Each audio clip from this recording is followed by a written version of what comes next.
When winter falls over a quiet mountain town in Colorado, the world grows so silent that even a whisper of hope can be heard.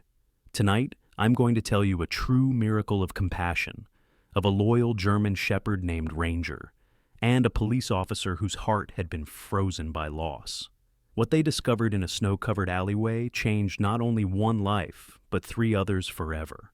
Before we begin, tell me in the comments where you are watching from. I would love to know how far this story travels.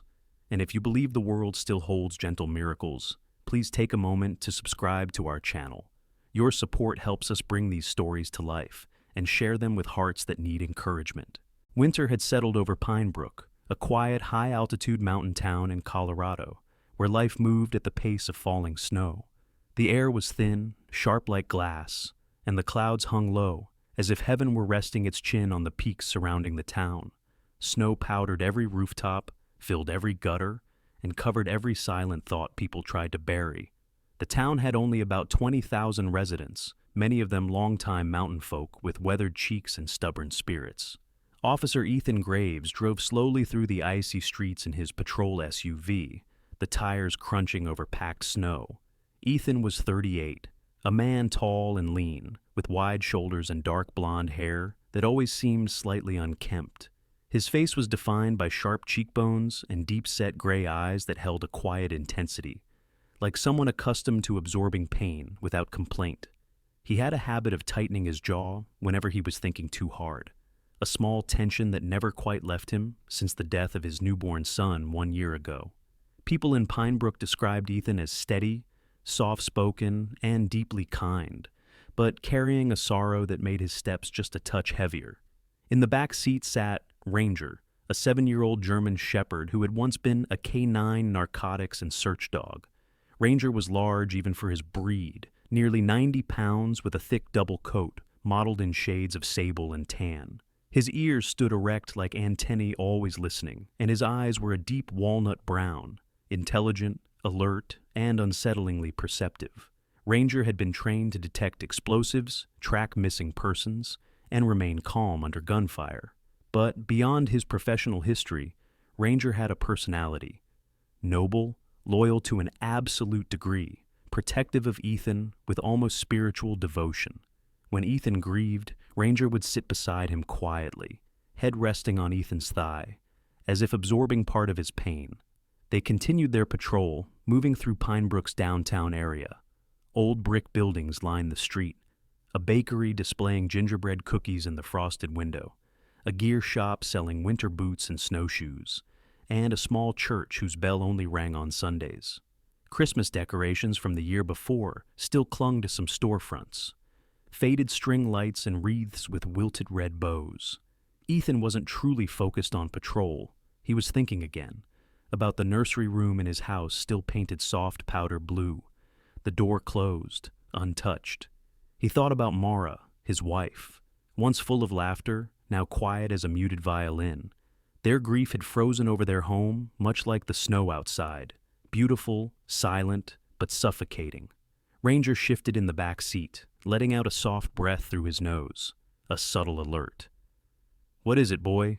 Ethan asked absently. Ranger didn't move dramatically. He rarely did. Instead, he lifted his nose slightly higher, sniffing the airflow from the cracked rear window. His posture sharpened. Something had caught his attention, something Ethan didn't yet understand. Ethan turned the vehicle down a narrow alley behind Riverside Market, a convenience store and grocery where locals bought canned soup, milk, and salt for the frozen steps of their porches. The alley was grim and quiet. The wind pushed snowflakes against the brick walls with a whisper like sand brushing bone. Ethan stopped the car, letting the engine hum fade. The cold outside was bitter, temperature far below freezing, the kind that could steal breath straight from the lungs. He sat for a moment, head bowed, his breath fogging the windshield. Ranger stood, placing his chin on the seat rest between them. Ethan looked at him, and for a heartbeat, it felt like speaking to another soul rather than an animal. "You know," Ethan murmured, the steam of his words drifting in the air, "if a miracle ever wanted to visit my life, I think it got lost somewhere along the way." He said it gently, like a statement of accepted fate rather than self-pity. Ranger responded not with a bark, but with a low, almost contemplative whine. Quiet, restrained, like a reminder that miracles rarely announce themselves. Ranger's muscles tensed. He scratched lightly at the door. Ethan frowned. "You smell something?" Ranger whined again, more insistently. Ethan opened the door, stepping onto the snow. The wind immediately bit through his uniform. Ranger leapt softly to the ground, head low, sniffing with robotic precision. The dog moved quickly now, from one patch of snow to another, following an invisible trail of scent molecules carried by the wind. Ethan followed, boots crunching, hand on flashlight. The alley narrowed, brick walls looming on both sides, graffiti faded beneath frost. Dumpster lids were crusted with snow, and a column of icicles hung from a gutter above like frozen teeth. Ranger stopped suddenly at a metal trash bin, paws up on the rim, ears forward. "Come on." "What is it?" Ethan muttered, approaching. He expected maybe a dead animal, or rotting food. Then he heard it, faint, trembling, like the smallest broken sigh. A fragile whimper. His pulse surged. He ripped open the dumpster lid. The flashlight beam cut through the darkness. Inside was a cardboard box. Inside the box, wrapped only in a thin scrap of cloth, was a baby, a newborn. The infant's skin was pale, lips bluish, fingers curled weakly into fists that did not reach past its chest. Its eyes were barely slits, and its breathing was shallow and silent, punctuated now and then by a weak, whimpering moan. "Dear God," Ethan whispered. The world narrowed to this moment. The wind, the snow, his heartbeat, Ranger's steady presence. He didn't hesitate. He peeled off his heavy police jacket and wrapped it around the baby, lifting the fragile body into his arms. The infant weighed almost nothing, like holding a bird made of snow. Ranger pressed close against Ethan's side, shielding them from the wind. Ethan activated his radio, his voice tense. "Dispatch, this is Officer Graves. I have an abandoned infant, possible hypothermia, condition critical, requesting immediate ambulance at the alley behind Riverside Market." His voice cracked. He cleared his throat. "Please, hurry." He clutched the baby closer, feeling the faint warmth fading from its tiny body. Ranger never took his eyes off the child, his gaze fierce, vigilant, present. Ethan prayed quietly that he wasn't too late, and above them, the snow continued falling, silent and indifferent, unaware that a life, or perhaps 3, were about to change forever. The ambulance arrived in less than 6 minutes, though to Ethan it felt like 30 heartbeats stretched into eternity. The siren's wail swirled with the wind as paramedics leaped out, rushing forward with a stretcher and heated blankets. The night around them was frozen, the wind cutting like a blade, and the snowfall seemed to hush the world. The paramedic who stepped forward first was Sarah Mendez, a woman around 33 with long, dark hair braided tightly under her wool cap, and eyes that mixed calm confidence with deep compassion. Sarah had been working emergency services for 10 years. She was short, about 5'3", and slightly sturdily built, with quick precision in every movement. She had entered the profession after losing her younger brother to a treatable illness that had gone unnoticed. Since then, she had vowed to never ignore suffering again. People at Pine Brook Hospital called her the soul anchor, because when she was present, panic tended to dissolve. Sarah reached for the baby gently. "Let's see the little one," she murmured, her voice like warm cloth on glass. She placed the baby into a heated wrap, her breath calm, steady. Ranger stayed beside Ethan, tall and alert, as if guarding the rescue. Another paramedic, Darren Lowe, age 29, tall and wiry with sandy hair and freckles, helped stabilize the baby's tiny limbs. Darren was new to Pine Brook, only 2 years on the job, a bit clumsy and sometimes overly earnest, but with a good heart. He had volunteered in disaster relief in Oregon during a wildfire crisis, and carried a faint instinct of guilt for every life he hadn't saved back then. They placed the baby inside a portable warming incubator, a humming, glowing cradle of heat. "Temperature dangerously low," Sarah said, checking monitors, her brows furrowing. "But the baby's heart is fighting." Ethan felt something inside him loosen, just a fraction, hearing those words.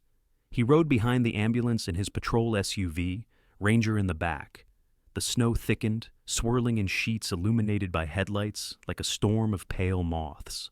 The highway toward Pine Brook Regional Hospital was quiet, almost sacred in its emptiness. Inside the ambulance, Sarah leaned close to the baby, whispering soft encouragement in Spanish and English, as if the child could hear and choose. Yes, I want to live. Darren monitored oxygen. Heartbeat stabilizing, he announced. The baby's tiny chest rose, fell, rose again. Not strong, but stubborn. At the hospital, fluorescent lights washed everything in sterile white. Nurses stood ready. Ethan jogged across the parking lot, cradling his jacket where the baby had been wrapped, as if still carrying invisible weight. Ranger followed, paws tapping on linoleum floors once they entered. Quiet, but unmistakable. Inside the pediatric critical care unit, Dr. Emily Shaw took over. She was in her late 40s, tall with silvering hair tied in a bun, and a motherly presence both firm and tender. She had raised 3 children and once nearly lost her eldest to a premature birth, shaping her into a physician who treated every newborn like sacred cargo. She looked at Ethan directly. You saved this baby's life. Hypothermia can be swift and merciless. Then she turned to Sarah. Thank you for stabilizing vitals. We were lucky, Sarah replied softly. No, Dr. Shaw corrected gently. We had people who cared. They worked quickly. Tiny sensors adhered to the baby's skin, warm air circulating through the incubator, small IV lines placed with surgical delicacy. Ranger lay near the doorway, not moving except to shift his weight, eyes locked on Ethan. Eventually, the immediate emergency eased. The baby's breathing was steadier, color warming from blue to pink, eyelids moving as if dreaming of someplace soft. A nurse adjusted the incubator lights. Let's let this little one rest. Ethan pressed a hand to the glass of the observation panel, a quiet, reverent gesture. Hours passed. Ethan sat in the waiting area. Ranger stretched at his feet, both of them weary from adrenaline. The heating vents hummed softly. Outside the windows, Pine Brook lay silent beneath the snow, as if the world had paused. A hospital administrator and caseworker arrived. Linda Harper, age 51, the same social services officer from the summary you wrote, but now fully introduced in the story. Linda was tall, a bit angular, with short silver hair and oval glasses. She had a patient smile and the air of someone who had seen humanity at its best and worst. She had spent 2 decades helping children find safe homes, fueled by her own childhood experience of foster care before eventually being adopted by a loving family. She approached Ethan with a notepad. Officer Graves? He rose slightly. Yes. I'm Linda Harper, Child Protective Services. I understand you're the responding officer who located the infant. Ethan nodded. Ranger also looked at Linda, sniffled the air, determined she was no threat, and then laid his head back down. Can I ask you some questions? Linda asked. Of course. They sat. Linda's voice was soft but purposeful. Can you describe the situation when you found the baby? Ethan described the scent Ranger detected, the thud of his heartbeat when he heard the faint cry, and the sight of that tiny life in a cardboard box surrounded by trash and snow. Linda wrote carefully. Was there any other person in the vicinity? No. No note or identifying object? No, just cold and crying. His voice faded. Linda glanced at Ranger. This dog, he alerted you first? Yes. Ranger smelled something unusual. Ethan paused. He saved the baby as much as I did. Ranger's ears twitched, as if embarrassed by praise. Later, Dr. Shaw re-entered the waiting room. The baby is stable, she announced. Ethan exhaled. Linda closed her eyes briefly in relief. Dr. Shaw continued. We will keep the child for observation for at least 48 hours. Email is already being sent for lab results. So far, it looks like the child was full-term, healthy at birth, until prolonged exposure to cold. Will he or she recover fully? Ethan asked.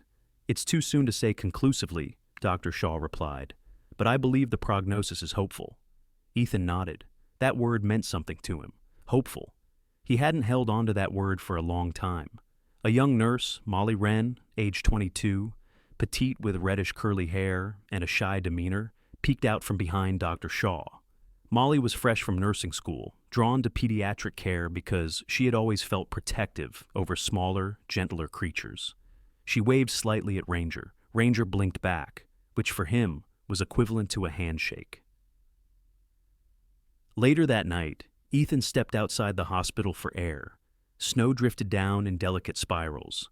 Pine Brook at 2 a.m. was a world of muffled stillness. Through the glass window behind him, he could see the baby resting in the incubator, a fragile flicker of life inside a glowing cradle. He spoke quietly to the cold night, a confession not intended for anyone to hear. I wasn't able to save my own kid, but maybe I was put here to save this one. Ranger pressed close to Ethan's leg, nudging his hand, offering silent affirmation. Ethan crouched down and pressed his forehead to Ranger's. "You knew," he whispered. "You always know." Ranger closed his eyes. Snow dusted his ears and muzzle like powdered sugar. And somewhere inside the hospital, the baby slept on, warmed by heat monitors, protected by people who refused to let him disappear into the night. The next morning, Pine Brook woke under a sky the color of pale pewter. Snow still covered the landscape, but now it looked less like a burial and more like a bandage. Still cold, still heavy, but smoothing over the ground as though the earth itself needed healing. Ethan returned to the hospital after a brief, sleepless night at home. Ranger remained by his side, stepping with noble calm through the sliding doors of Pine Brook Regional. They headed toward the pediatric wing. The air inside smelled of disinfectant, warm linens, and something subtle, maybe hope. Nurses walked by in soft-soled shoes, the murmur of quiet urgency in their movements. The baby, still unnamed officially, lay in the incubator, now not as desperately fragile as before. His cheeks held a faint hint of pink. His tiny hands twitched occasionally, as if grasping at invisible threads of warmth. Dr. Emily Shaw stood nearby, reviewing the chart. When she saw Ethan, she offered a gentle nod. "Good to have you back. How is he?" Ethan asked softly. Dr. Shaw smiled faintly. "Stronger than expected. His body is responding well to rewarming therapy. No signs of tissue damage or frostbite. That's extraordinary at these temperatures." She paused, then added, "You pulled him back from the edge, Officer Graves. Few infants could survive those conditions." Ethan didn't respond right away. He had never been accustomed to the idea of saving lives. Most of his work involved preventing harm before it occurred, and mourning aftermath when he failed. To hear that he had genuinely rescued someone, especially someone so small, felt foreign and delicate. He looked at the incubator. "He's a fighter. Maybe that comes from you," Dr. Shaw suggested. A nurse entered carrying a tray of new monitors. It was Molly Wren, the young red-haired nurse. She smiled shyly at Ethan. "He squeezed my finger earlier. Not very hard, but enough to say, 'I'm here.'" Ethan chuckled softly. Ranger pressed his nose against the glass of the incubator, observing the baby with solemn focus. His breath fogged the glass. A nurse nearby whispered to another, "I swear that dog knows what happened." And perhaps he did. Later that day, Ethan was invited to a small administrative conference room where a meeting was being held regarding the baby's status. The room was warm, windowless, with stale coffee on the table and folders stacked like solemn stones. At the table sat Dr. Emily Shaw, Linda Harper, Child Protective Services, Chief Walter Briggs, the police chief, a man in his early 60s, broad-shouldered, with silver hair and a rough baritone voice. He was known as a strict but fundamentally decent man who treated his officers like family. And Ethan himself. Chief Briggs leaned forward. "Graves, walk us through it again from your perspective." Ethan explained, with precision, how Ranger had detected the scent, how he had found the baby, the condition the baby was in, and the rapid response afterward. Chief Briggs listened with his eyes closed, absorbing. Linda Harper asked, "Officer Graves, do you remember any footprints in the snow around the dumpster?" "Yes, but partially obscured by wind drift." He frowned. "But they were small, likely a woman, possibly young." Linda nodded. "That aligns with some leads." Dr. Shaw added, "This child appears full term and otherwise healthy." That suggests prenatal care, or at least a successful birth. That implies a mother who cared up until the moment. Something went terribly wrong. Chief Briggs sighed. We'll run DNA against missing persons or hospital births. Maybe we get lucky. But realistically, he looked toward Ethan. People make desperate choices. The room grew quiet. Linda's tone softened. Officer Graves, I should inform you. You may be called as a witness during investigation and possibly in future custody hearings. Your report matters. Ethan nodded. Whatever I need to do. Chief Briggs grunted approvingly. Good. And Graves, you did well. Real well. It wasn't often he said such things. Ethan felt the words like a warm stone in his chest. That evening, Ethan remained at the hospital. The world outside had darkened into a winter twilight, city lights glowing beneath snow-filled clouds. He sat in a chair near the incubator, Ranger lying at his feet, both content in silence.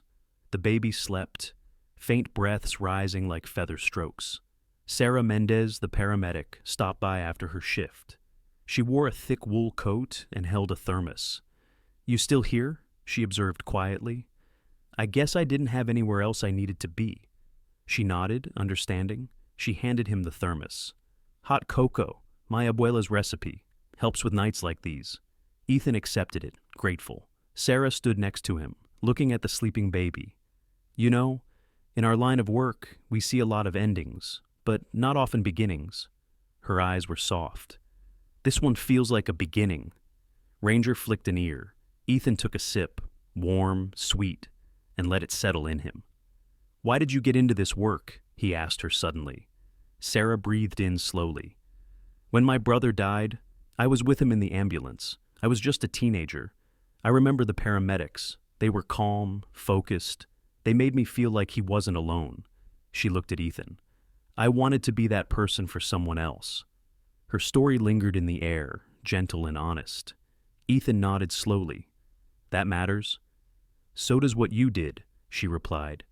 She left soon after, boots squeaking softly across the floor. Later that night, when most hospital traffic had quieted, Linda Harper came by again. She wore a thick coat and scarf. Snow dusted her shoulders. She sat beside Ethan. Do you have kids, Officer Graves? Ethan didn't answer immediately. Then, I did. A son. He died shortly after birth. Linda's eyes softened with a kind of sorrow that wasn't pity, just recognition. I'm sorry, she said. Ethan's voice cracked just slightly. His name was Samuel. Linda bowed her head slightly, a gesture of respect for a life that barely touched earth. Samuel must have been deeply loved, Linda said. Ethan looked at the incubator. Yes, even though we never got to hear him laugh. Silence. Then Linda spoke. You know, sometimes life circles back. Sometimes we're given a second chance to love. Her words landed like a seed dropped into frozen soil, not yet blooming, but promising. Ranger shifted, leaning against Ethan's leg with protective warmth. Close to midnight, Dr. Shaw allowed Ethan to gently place a hand inside the incubator through a glove port. He touched the baby's hand, small, wrinkled, impossibly soft. The baby's fingers curled instinctively around Ethan's finger. Ethan exhaled, shaky, something inside him cracking open, but in a way that let light in. The baby didn't cry, he merely held on. Dr. Shaw smiled gently behind him. He already trusts you. Ethan didn't speak. He couldn't. Ranger rested his chin on Ethan's shoe, and in that moment, under pale hospital lights, with snow falling beyond the window, a fragile thread formed between a grieving man and a reborn life. The fractures in Ethan's heart didn't vanish, but they began, at long last, to soften. Snow fell again over Pine Brook, thicker now, a curtain of white drawing the town into a hush. Days had passed. The baby was recovering. The hospital staff knew his breathing rhythm by heart, and Ethan was beginning to know his face. Each morning, when he visited, the little boy's fingers would curl around his glove, and something inside Ethan thawed a little more. But beyond the hospital walls, another part of the story waited. The mystery of the mother. In the police department briefing room, photographs and printouts lay spread across a long table.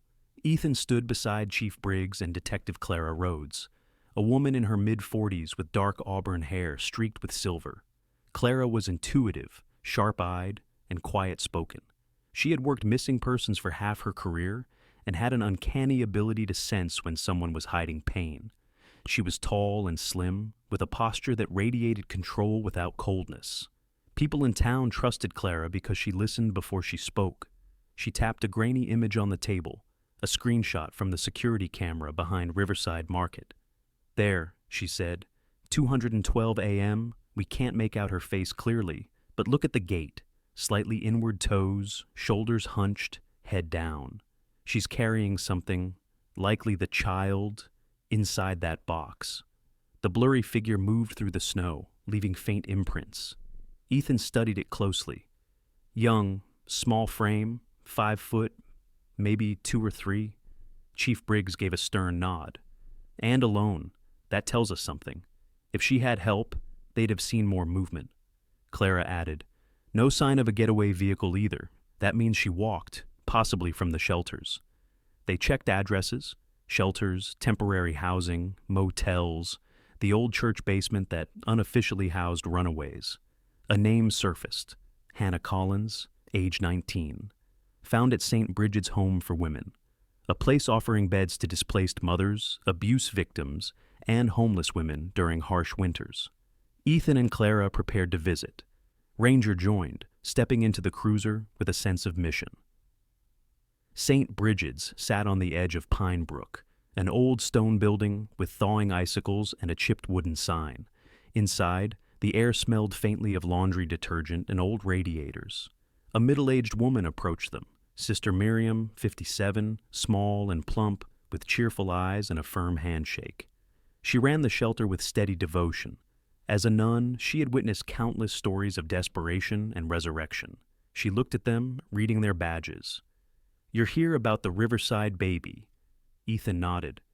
"We have reason to believe the mother may have stayed here." Sister Miriam sighed, a mix of sadness and inevitability. Hannah, she feared this would come. She led them down a hallway with creaking floorboards, stopping outside a small room. Inside sat Hannah Collins. She was young, still carrying the softness of adolescence, but thin, almost fragile. Her hair was matted in places, light brown and tangled. Her eyes were ringed with exhaustion, and her posture was folded inward like someone trying to disappear into themselves. She had once been pretty in a bright, open way, but now sorrow weighed all her features down.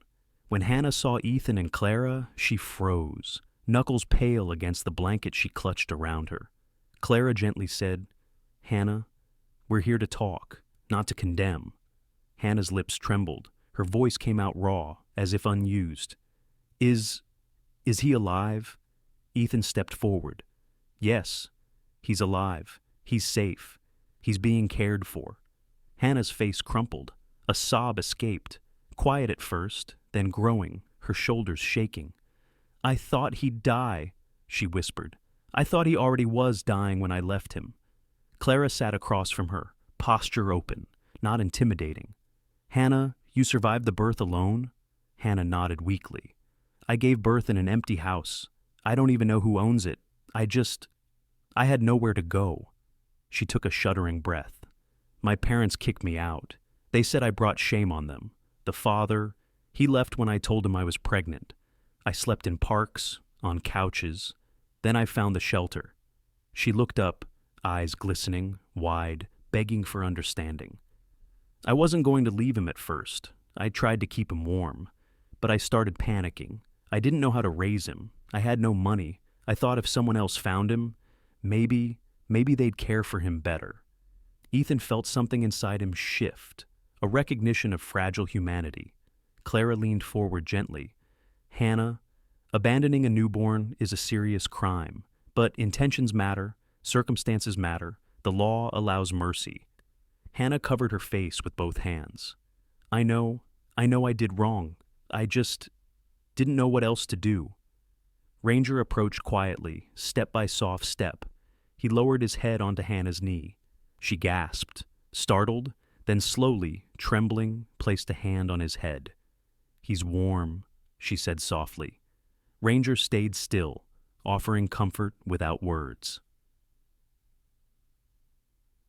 2 weeks later, Pinebrook Family Court. The courtroom was small, wood-paneled, warmly lit, not a place of harsh judgment, but of community justice. A string of holiday garlands hung above the judge's bench, left over from December. Judge Karen Ellison, early 50s, sat presiding. She was wise-faced, with streaks of gray in her auburn hair, and known for believing in redemption where possible. She had built a reputation for rulings that restored rather than destroyed. Hannah stood with her public defender, a kind man named Arthur Lee, calm, patient, with a soft voice and a reassuring hand on her shoulder.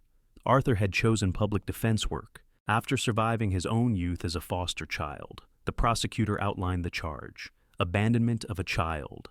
But then Linda Harper spoke. She argued not simply for punishment, but compassion.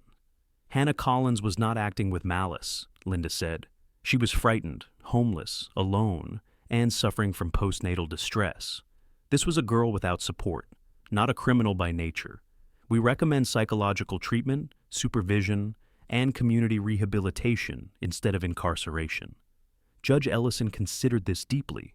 Then she looked at Hannah. Ms. Collins, do you admit that leaving your baby was wrong? Hannah nodded slowly, tears slipping. Yes, and I'll regret it forever. Do you want him to live a good life? The judge asked. Hannah's voice broke. More than anything. Judge Ellison breathed in, then pronounced, this court will not pursue maximum punishment. Instead, Hannah Collins will enter a monitored rehabilitation program, including counseling, work placement assistance, and mandatory sessions on parental grief and decision-making.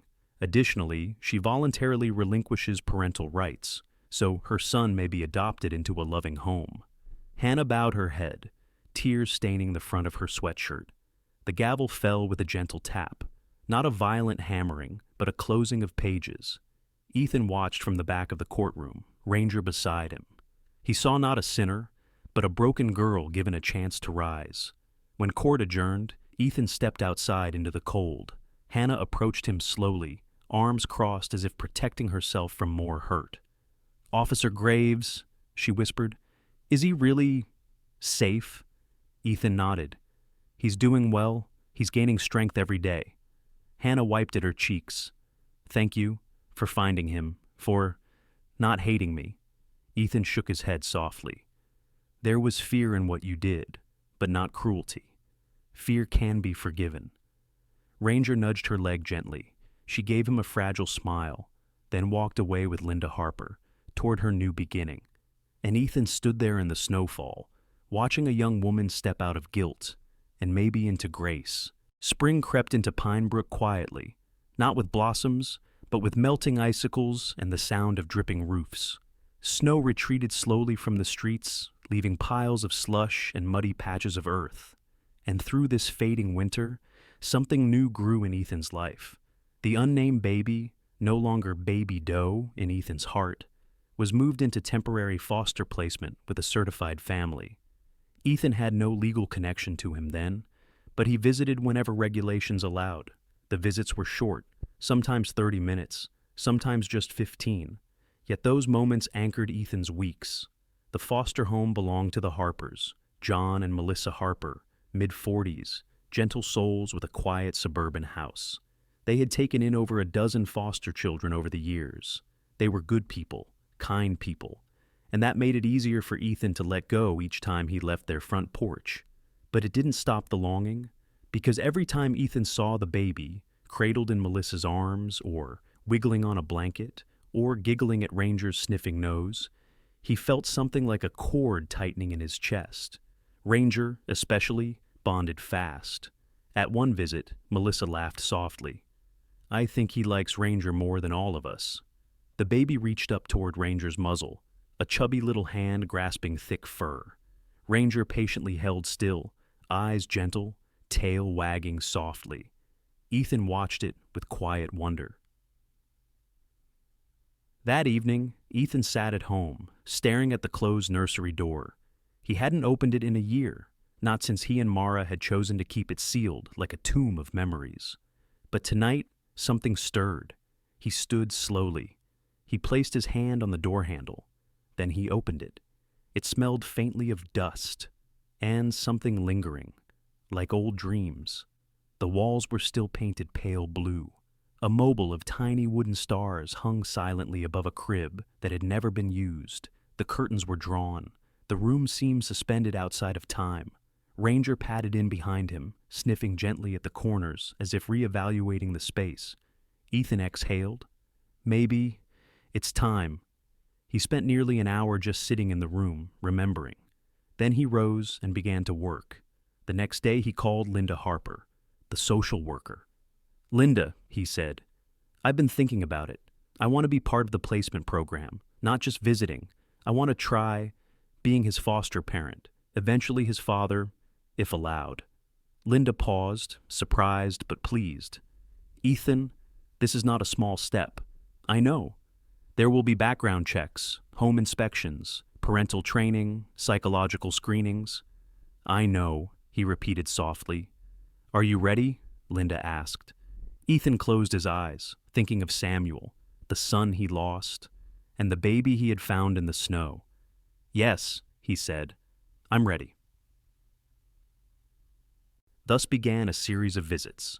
A home safety inspector came first. Ron McKenzie, a cheerful older man in a flannel shirt with the energy of a retired scoutmaster. He examined electrical outlets, stair railings, stove settings, and smoke detectors. Ranger followed him around like a curious shadow, sniffing each tool. Ron chuckled. "Well, the dog approves. That's a good sign." Next came a child psychologist, Dr. Beth Nolan, gentle and perceptive, with a warm voice and a soft handshake. She spoke with Ethan for over 2 hours about grief, parenting, emotional resilience. "Being a parent after loss is complicated," she said. "Yes," Ethan murmured. "But grief can deepen capacity for compassion rather than limit it," she added kindly. Ranger sat beside Ethan throughout the interview, a silent witness. Then came the mandatory training classes. Ethan sat in small classrooms with other prospective foster parents, taking notes on infant care, emergency procedures, attachment psychology, emotional nourishment. He watched other parents discussing tantrums, sleepless nights, teething pain. He found himself smiling. Months passed. Paperwork moved through offices. Inspections were approved, evaluations signed. And one morning, Ethan received a call from Linda. "Ethan," she said, voice warm and bright. "It's time." His heart lurched. "Time for you to become his foster parent. We're moving forward with placement into your home." Ethan stood frozen in the kitchen, one hand on the countertop. Ranger, sensing the shift in atmosphere, lifted his head sharply. "Are you still there?" Linda asked. "Yes," Ethan whispered. "Yes, I'm here." "And you'll be here for him," Linda finished. A week later, on a cold autumn afternoon with early snowflakes drifting, Linda arrived at Ethan's house. Ethan had cleaned the home meticulously, prepared formula bottles, bought soft blankets, and stocked diapers. The nursery was transformed. Curtains washed, crib assembled, walls adorned with calm paintings. Ethan had placed a gentle nightlight, shaped like a star, above the crib. Then the moment came. Linda stepped through the door, carrying a small bundle wrapped in a soft blue blanket. Ethan's breath caught. Ranger approached slowly, tail wagging once, controlled, reverent. Linda's voice was soft. "Officer Ethan Graves, meet your foster son." Ethan held out his arms, and the baby was placed into them. The little boy blinked up, eyes curious and calm. His tiny hand reached up, catching Ethan's finger, squeezing. A smile, small, innocent, appeared on the child's face. Ethan's voice broke. "Hello, little one." Ranger pressed against Ethan's leg. Then Ethan said the name that would define him. Noel Snow Graves. He said it aloud to make it real. "Because you came like a gift, Noel. Because you were found in winter, snow. And because you're part of my family now, Graves." Linda's eyes shone. "That's beautiful." Noel giggled, a bright, bubbling laugh. Ranger answered with a soft huff, like approval. Those first nights were a learning curve. Ethan and Ranger woke at 1 a.m., 3 a.m., 5 a.m., feeding, rocking, walking circles around the living room. Noel cried sometimes, mostly from hunger or discomfort, but he always settled when Ethan hummed softly, or when Ranger lay beside the crib, low and warm. Sometimes Ethan would fall asleep in a chair, Noel on his chest, Ranger at his feet. There, in those quiet hours, Ethan would whisper, "You're safe, you're loved, you're home." And maybe, just maybe, Noel understood, because he slept peacefully. And for the first time in Ethan's life since Samuel's passing, the nursery room was filled with the sound of breath, movement, life, no longer a shrine, but a beginning. 2 years later, winter returned to Pine Brook, gentler than the one before, but still solemn in its beauty. Snow lay thick on the rooftops and carved white lines along the highway guardrails. Icicles hung like frozen laughter from the eaves of houses. The mountain wind no longer felt like a blade, more like a steady whisper. Inside the wooden house on the outskirts of town, life was different now. The once silent nursery was now a living symphony of movement. Noel, now 2 years old, toddled across the wooden floors with unsteady determination. He had a mop of dark hair, cheeks round as apples, and eyes that sparkled with curiosity and stubborn joy. "Ranger!" he squealed, his pronunciation still adorably clumsy. "Ranger, go!" Ranger, older now, 8 going on 9, walked beside him with the dignity of a retired veteran escorting a small royal prince. His coat had lightened slightly with age, but his eyes retained that steady warmth. When Noel stumbled, Ranger moved under him just enough so that the boy's hand found fur, not air. Ethan watched them from the doorway, a mug of coffee steaming in his hands. He was still tall and strong, but softer now, especially around the eyes. The grief in them had not vanished, but it had changed form, no longer sharp like glass, but smooth like river stone. The walls bore new memories, framed pictures of Noel's first smile, his wobbly first steps, his first snow angel, his first laugh loud enough to shake the kitchen, and one other photo, Samuel, Ethan's first son, smiling faintly in the only picture that had ever been taken, tiny, bundled, fragile. Ethan never hid that photo from Noel. One day, when Noel was older, he would understand. The day of legal adoption finally came. Snow fell slowly, heavy flakes drifting like lazy feathers. Ethan dressed in his best clean shirt. Noel wore a tiny sweater with a blue bear stitched on the front. Ranger wore a fresh collar, polished buckle, gleaming tag. Outside the courthouse, townsfolk walked with cautious steps across the ice-patched sidewalks. The building glowed with warm light against the frost. Inside, Pine Brook Family Court was just as small and intimate as before. The wooden benches were filled with quiet observers. Some officers who had worked with Ethan, a few hospital staff who remembered the night of rescue, and Sister Miriam from St. Bridget's. At the front sat Judge Karen Ellison, her presence calm as snowfall. Linda Harper entered, carrying her binder of paperwork, now thick, edges tabbed and highlighted. She gave Ethan a warm, nodded greeting. "Today," she whispered, "we make what has already happened in hearts official." Ethan's throat tightened. Then, a quiet stir at the doorway. Hannah Collins walked in. She was 21 now, older, steadier, dressed simply but neatly. The change in her was unmistakable. Her hair was trimmed and brushed, her posture upright, her eyes clearer. The hollow look of desperation had been replaced by something humbler and stronger. The look of someone who had worked to rebuild what had been broken inside. Ethan turned, surprised. Hannah gave a small nod. "I asked if I could attend." Judge Ellison permitted it. She sat in the second row, hands clasped together. Ranger looked at her, gave a slow blink of recognition and acceptance. The proceedings began. Linda Harper stated the case. All home assessments have been passed. Foster care was stable and deeply bonded. Officer Ethan Graves has demonstrated emotional, financial, and environmental capability to provide a permanent home. Therefore, we recommend full adoption. Judge Ellison turned to Ethan. Officer Graves, do you accept full legal parenthood of Noel Snow Graves, with all responsibilities, duties, and privileges? Ethan's voice was thick, but clear. Yes, with all I am. Then the judge turned to Noel. Noel blinked, then declared in his tiny voice, "Dada." Laughter filled the courtroom. Judge Ellison smiled. That is a firm endorsement. She signed the final page with a black fountain pen, inked like midnight. The sound of her pen stroke might as well have been thunder. Then, with this signature, Noel Snow Graves is officially, legally, and forever the son of Ethan Graves. Applause rippled through the room. Ethan lifted Noel into his arms, and the child giggled. Ranger barked once, deep, celebratory.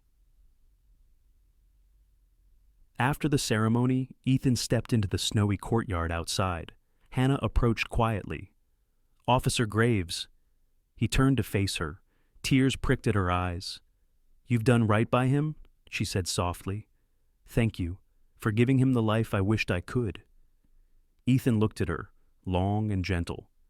"You helped give him life," he replied. "And now you've given him freedom. Freedom to grow." Hannah sniffled. Do you think someday he'll know about me?" Ethan nodded. "When he's old enough to understand, and he'll know the truth, that his birth mother loved him enough to let him go." Hannah's tears finally fell, but they were not the tears of collapse. They were tears of closure. Noel looked at her over Ethan's shoulder, waved his tiny hand, and babbled something cheerful. Hannah smiled, a real one, and backed away slowly. Linda walked with her, offering support. Later that afternoon, at the small house in the woods, Ethan opened the door. Ranger trotted in ahead, tail swishing. He set Noel down on the floor. The little boy immediately toddled to Ranger, grabbing a fistful of fur. "Ranger, go!" Ranger woofed softly and walked beside him toward the living room. Ethan leaned in the doorway, watching them, and something deep pressed warm inside his chest. The house was filled with movement, with laughter, with footsteps and paws. Outside, snowflakes danced, not empty like loneliness, but full, like the world had finally returned to motion. The little family, a man, a child, and a German shepherd, moved together through the quiet winter day, and the truth settled gently over them. Sometimes miracles come softly on four paws, and sometimes healing arrives in the warm hand of a child. Sometimes the miracles God sends do not arrive with thunder or bright lights. Sometimes they come quietly through the loyalty of a dog who refuses to give up, through the strength God places in an exhausted officer, or through the moments when hope rises just as the night feels longest. In our everyday lives, we face storms too, moments when we feel tired, uncertain, or alone. But God walks beside us even then. He guides our steps, protects our families, and sends help in ways we often recognize only afterward. If this story touched your heart, please share it with someone who needs encouragement today. Leave a comment to tell us your thoughts, and remember to subscribe to our channel for more stories of hope, courage, and love. May God bless you and your loved ones with peace, protection, and strength wherever you are watching from. And if you believe in the gentle miracles He sends, type Amen in the comments. Thank you for supporting our channel and being part of this journey of kindness and faith.